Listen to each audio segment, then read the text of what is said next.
Natapos ko na iniutos, Ama.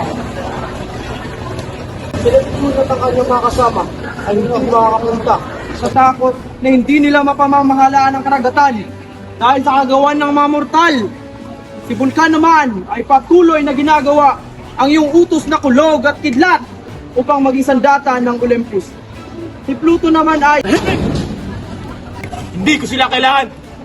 Heaven, Ganymede, handa ang nektar upang ang mga immortal ay uminom.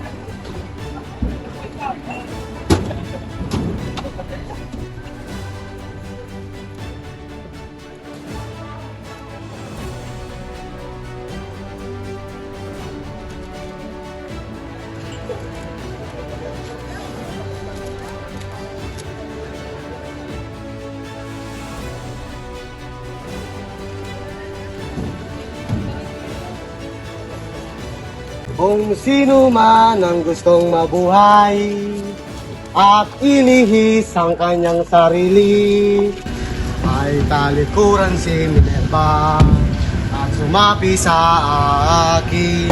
Tahimik! Ang makapangyarihan na si Jupiter ay nagsasalita. Ano naman kung siya'y nagsasalita?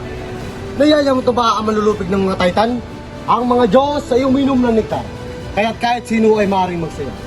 Sa aking tanto ay nasaktan ka ng aking disipulo. Dahilan upang ikaw ay umasta ng ganito. Ipagtanggol mo ang iyong alagad, Silenus, upang hindi nila sabihing walang galang ang iyong mga alagad. Mga kagalang-galang na Diyos at Diyosa, noong panahon sinubukan ng mga mortal ang kitin ng Olympus upang agawin ang aking kapangyarihan. Walang duda, nagtagumpay sana sila kung hindi ninyo ako tinulungan na tigilan sila at tukulong sa Tartarus at ilibing ang ilan sa Etna. Ang pagdaraos na ito ay lubos kong ikinagagalak na ibahagi sa inyong mga immortal. Ang mundo ngayon ay bumabalik na sa katahimikan. Dahil dito, ako, ang hari ng mga Diyos, ay nagpasya na umpisahan ang pagdaraos na ito sa pamamagitan ng pampanitika na patimpalak.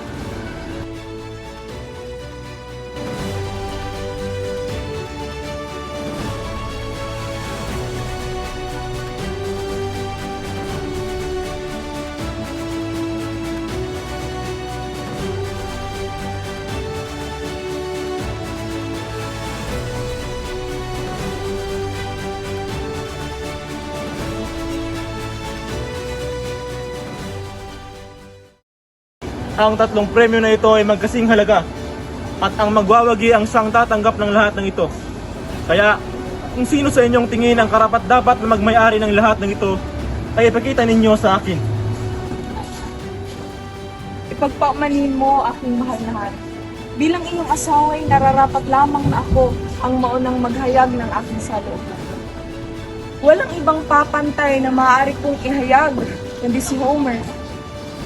Sino ba naman ang mortal na mas higit pa kay Homer? Ang kanyang mga gawa ay iyad na puno ng tapang at kagitingan. Ang kanyang Odyssey sumasalamin sa kanyang pambihirang katalinuhan. Sino ang tulad niya na nagtala ng banayad na labanan gamit ang pagsusulat?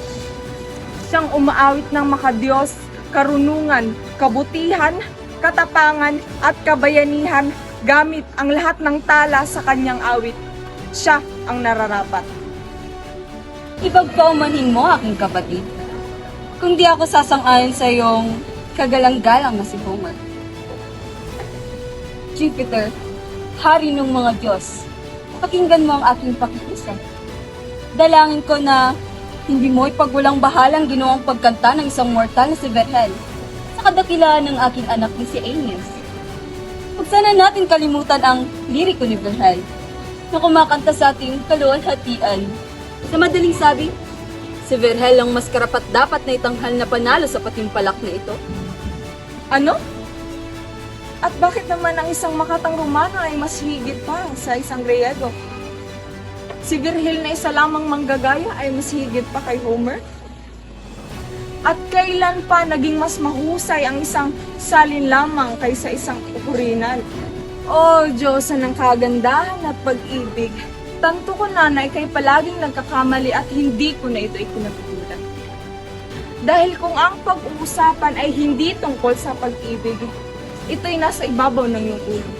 At isa pa, Kung ang puso't pagsinta ay hindi alam kung paano magbigay ng dahilan, huwag ka na lang magsalita sa ngalan ng hindi mo mabilang kalutugan.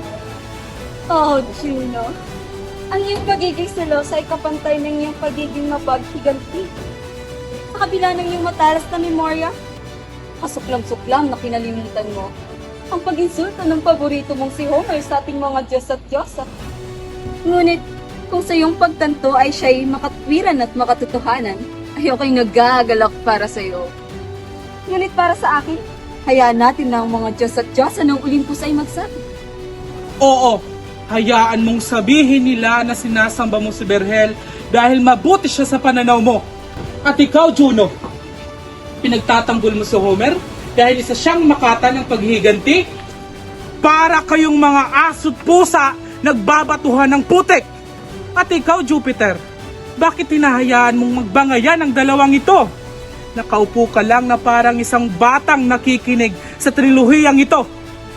Mahal kong kabiyak, bakit hinahayaan mo na ang halimaw na ito ay insultuhin tayo? Ipatapon siya sa labas ng Olympus dahil ang hininga niya ay umaalingasaw. Isa pa, Purihin si Juno na hindi marunong mangutya at tinawag niya akong isang halimaw na umalis ngawang hininga. tumahimik ka, Diyos ng pangungutya sa gilid ng lawa ng Stygian. Tama na ang lahat ng ito. At pakinggan natin si Minerva ay ang kanyang opinyon ay nakaagapay ng aking magmula pa noon. Sa namang katulad mo, mapanghangad na intrimitido.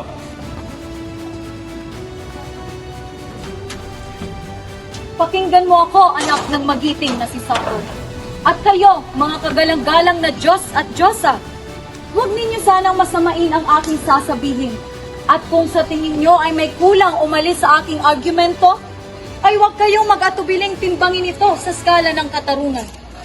Narito ako para kay Cervantes, anak ng Espanya. Ang kanyang Quixote ay isang obra ng katarungan. Walang bahid ng dugo, kundi kasiyahan. Isang nektar na puno ng mga aral. Mga aral na magbibigay ng kabutihan sa sangkatauhan. Kung ako'y inyong tatanungin tungkol sa busilak at kagandahang loob ng mortal na ito, ay aking nais ibahagi. Ngunit, mas mainam kung ating bigyan ng pansin ang mga sasabihin ni Apollo, ang Diyos ng musika at tula tungkol sa may akda ng Quixote. Tanggapin mo, aking ama, ang argumentong ibabahagi ko. Sa kabila ng kahirapan at pasakit sa buhay, si Cervantes ay hindi nagkulang na magpugay sa akin at ihandog ang kanyang liriko sa aking kalesa at kabayo. Kung sa isang kulungan ay nagawa mong lumipad at tumakas gamit ang pluma, at kanyang sining na kasing tamis at yaman ng gintong tubig ng Pactolus, kaya bakit hindi natin ibigay sa mortal na ito ang tagumpay sa patimpalak na ito? Ako ay sumasang-ayon kay Minerva. Ipagpauman ninyo mga kagalang-galang na Diyos at Diyosa kung kayo ay hindi sumasang-ayon sa aking opinyon. Kung ang pag-uusapan ay kahirapan, pagmamalupit at pagtitiis ni Cervantes ay gayon din naman si Homer, na isang bulag at miserable na naglalakbay sa iba't ibang nayon kasama ang kanyang liriko na natatanging kaibigan. Hindi mo ba iyon naaalala, Apollo? Ano't hindi rin ba naranasan ni Verhel ang pagiging mahirap? Ano't hindi rin ba siya namuhay isang kahig, isang tuka, bawat araw na handog na Caesar sa isang tinapay?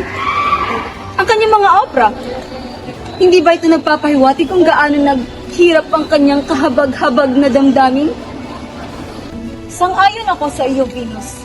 Ngunit, huwag mo sanang ipagwalang bahala noong siya ay sugatan at binihag sa lupain ng Afrika, kung saan natikman niya ang pait ng kalis at makailang ulit na muntik mamatay. Hindi! Sa ngalan ng aking espada, habang may dugong immortal na nananalaytay sa aking ugat, hindi magbabagay si Cervantes. Paano ko hayaang magwagi ang isang mortal na kumukutya sa aking mga pista at pangalan? Jupiter, inulungan kita noong una. Pakinggan mo ang aking hinaing. Narinig mo ba iyon, Diyos ng tagapagbigay ng hustisya? Ang argumento ni Mars ay magiting, kasing giting ng kanyang katapangan.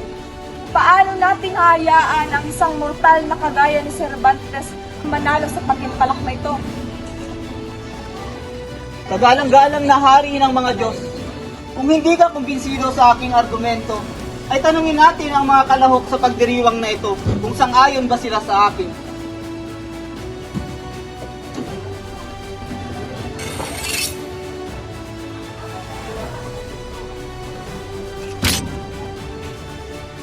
Kaawa-awang Mars. Nakalimutan mo ang laban sa Troy kung saan nasugatan ka ng isang mortal. Kung ang iyong espada ang iyong itinagmamalaki ay hindi ako natatakot. Ngunit upang hindi ako maihaling tulad sa isang katulad mo, ay aking nais ibahagi na mali ka sa iyong akala. Pinagsabihan ka ni Cervantes sa Lipanto, kung saan nawalan siya ng kaliwang kamay at muntikan ng mamatay. Nagbitiw si Cervantes bilang isang kabalyero dahil hindi na ito tama para sa kanyang sarili. Ngayon, kung hindi mo mamarapatin, ay tinatanggap ko ang iyong hamon.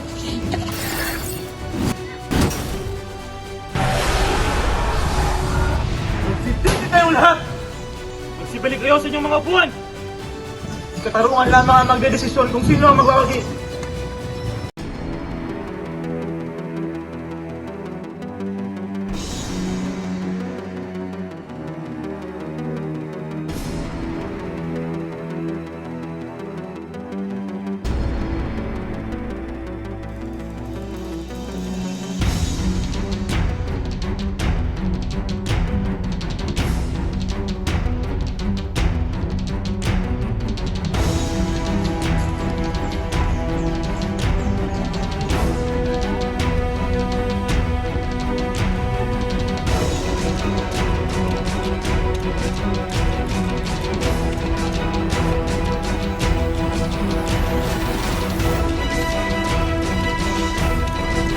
Diyos at mga Diyosa, ayon kay katarungan ay magkasing timbang lamang ang tatlong mortal na ito.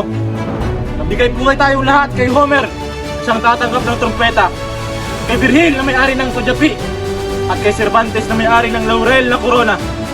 Apollo, tumugtog ka ng kanta at magdiwang tayong lahat.